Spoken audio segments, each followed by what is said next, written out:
दाता साहब रहमतुल्लाह अलैह फरमाते हैं इल्म हमेशा इसलिए सीखना कि अल्लाह तबारक व तआला तुम्हें उसका नफ़ा अता करे। और फिर आगे बढ़ते हैं तो आप फरमाते हैं जब इल्म सीख लो तो फिर ना अल्लाह रसूल से इश्क करना, फरमाते हैं फिर नमाजें पढ़ना आसान हो जाएगा, रोज़े रखना आसान हो जाएगा, कुरान मजीद पढ़ना आसान, मोहब्बत करना। और आपने मिसाल दी, जहाँ भी कोई बात समझाते हैं एक मिसाल देते हैं, मिसाल दी। फरमाने लगे हज़रत अब्दुल्लाह इब्न मुबारक रहमतुल्लाह ताला अलैह फरमाते हैं मैं शुरू में एक औरत पे आशिक हो गया था, समझाने के लिए बात करते हैं, आशिक हो गया था एक औरत पे। तो मैंने शाह की नमाज उसके मोहल्ले में जाके पढ़ी, चूंकि मेरा मजहबी घराने से ताल्लुक था, नमाज में पढ़ता था। तो इमाम साहब जो थे ना, ये दाता साहब ने लिखा है कश्फुल माजूब, इमाम साहब ने ना आयात जरा लंबी पढ़ी। तो मेरे दिल में ख्याल आया कि मौलाना आप तो फारिग हैं, तो हमें तो और भी काम है। तो कहते हैं नमाज से फारिग होकर मैं उसके घर के चक्कर लगाता था, सारी रात घूमता रहता था। वो चंद लम्हों के लिए छत पे आती थी, दो एक बात करती थी, चली जाती थी। हद ये है कि मुझे कभी उस पर गुस्सा भी नहीं आया और उसका इंतज़ार करके कभी मैं थका भी। ये दाता साहब लिख रहे हैं। हज़रत अब्दुल्लाह इब्न मुबारक फरमाते हैं एक रात में गया, इसी तरह मैंने नमाज पढ़ी, फिर मैं उसके घर गया। मैं सारी रात, सर्दियों की ठंडी रात, 11-12 घंटे उसके घर का तवाफ करता रहा, माज़अल्लाह चक्कर लगाता रहा।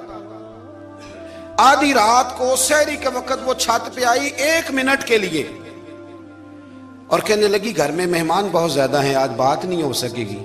हजरत अब्दुल्लाह इब्न मुबारक फरमाते हैं कि मैं जब वापस लौटा तो ना मुझे उस पर गुस्सा था, ना मुझे थकावट थी, बल्कि मेरे दिल के अंदर उसके लिए मोहब्बत बढ़ रही थी। मैं कह रहा था कितनी अच्छी है बेचारी, इतने राश में भी और इतनी मजबूरी में भी 1 मिनट के लिए छत पे आई है, फिर भी मुझे उससे प्यार बढ़ रहा था। कहते हैं जब मैं थोड़ा आगे बढ़ा तो फजर की अजान हो रही थी, यकदम मेरे अंदर से आवाज उठी। मैंने कहा अब्दुल्ला, अगर तू एक औरत के लिए सारी रात खड़ा रहता है, ना थकावट होती है, ना गुस्सा आता है, बल्कि प्यार बढ़ता है, अगर औरत के लिए बंदा खड़ा रह सकता है तो रब रसूल के लिए भी खड़ा रह सकता है।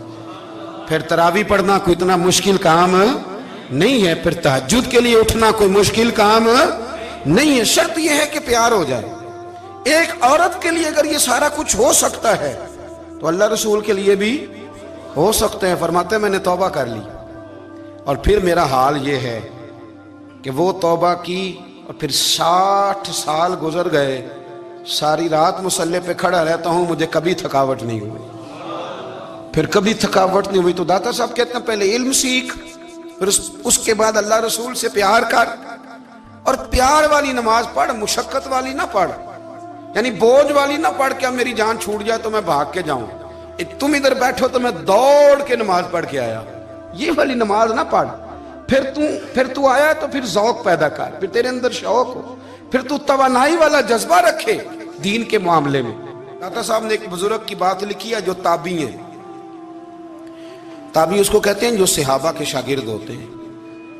एक बुजुर्ग की बात लिखी जो ताबी हैं, वो फरमाते हैं कि उन बुजुर्गों का तरीका यह था कि वो लोगों से छुप के ना पहाड़ के पीछे इबादत करते थे, और पोजीशन उनकी ये थी कि किसी से मिलते नहीं थे, बिलखुसूस फजर की नमाज से लेकर असर की नमाज तक बकरियां रखी हुई थी, उनको चराते रहते थे फुरात के किनारे और नफल पढ़ते रहते थे।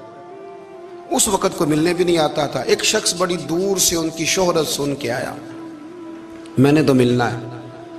लोगों ने कहा वो इस वक्त नहीं मिलते, नाराज होते हैं। उसने कहा अल्लाह का बंदा है ना, नाराज हो भी जाएगा तो लंबा नाराज रहेगा नहीं, अल्लाह वाले जल्दी राजी हो जाते हैं। पहुंच गए।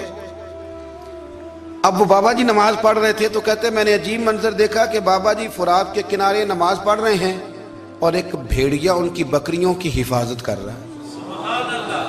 कहते मैं हैरान रह गया कि भेड़िया तो बकरियां खाया करता है और यहाँ चरा रहा है।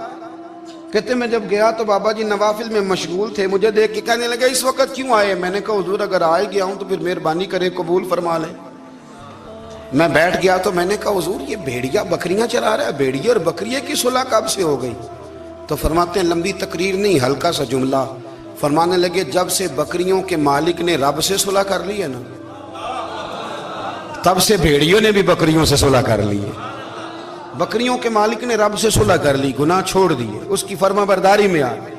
अब फिर उसे बकरियां चलाने की जरूरत नहीं रही। बकरियां ना अब भेड़िया चराता है। कहते हैं मेरे ऊपर कप कपी तारी हो गई बुजुर्गों की बात सुन के, और मुझे प्यास लगी और ख्वाहिश आई कि पता नहीं अब बाबा जी कुछ खिलाएं पिलाएंगे भी कि नहीं, बाबा जी कुछ खिलाएंगे भी कि नहीं।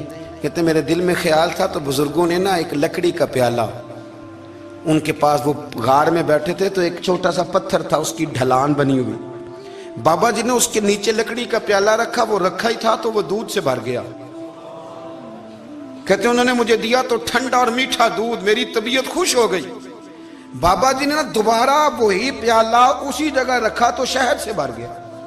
1000 साल पहले दाता साहब लिख रहे हैं। कहते मुझे दिया, मैंने फौरन कहा, मैंने कहा हुजूर ये दूध तो गाय भैंस देती है, पहाड़ों से तो नहीं निकला करता, और शहद तो शहद की मक्खियां देती हैं, पत्थरों से तो नहीं निकलता, ये आप कहां से निकाल रहे हैं? तो कहते हैं वो कुरान मजीद पढ़ने लगे। वज़िस्तस्क़ा मूसा लिक़ौमिही, जब मूसा की कौम ने उनसे पानी मांगा, फरमाने लगे मूसा की नाफरमान कौम पानी मांगे, हजरत मूसा पत्थर पे डंडा मारे तो अल्लाह वहां से 12 चश्मे जारी कर दे। जो रब हजरत मूसा की नाफरमान कौम के लिए पत्थर और पहाड़ों से चश्मे निकाल देता है ना, वो मोहम्मद अरबी के गुलामों के लिए पत्थर और पहाड़ों से दूध और शहद भी निकाल दिया करता है। वो बुजुर्ग कहने लगे बस बात यह है कि आज भी हो अगर इब्राहीम का ईमान पैदा तो आग कर सकती है अंदाजे गुलिस्तां पैदा। कहने लगा हुजूर फिर मेरे लिए भी दुआ करें। आप फरमाने लगे फिर दुआ ना करा तो मदीने वाले की गुलामी शुरू कर, तो नबी करीम की गुलामी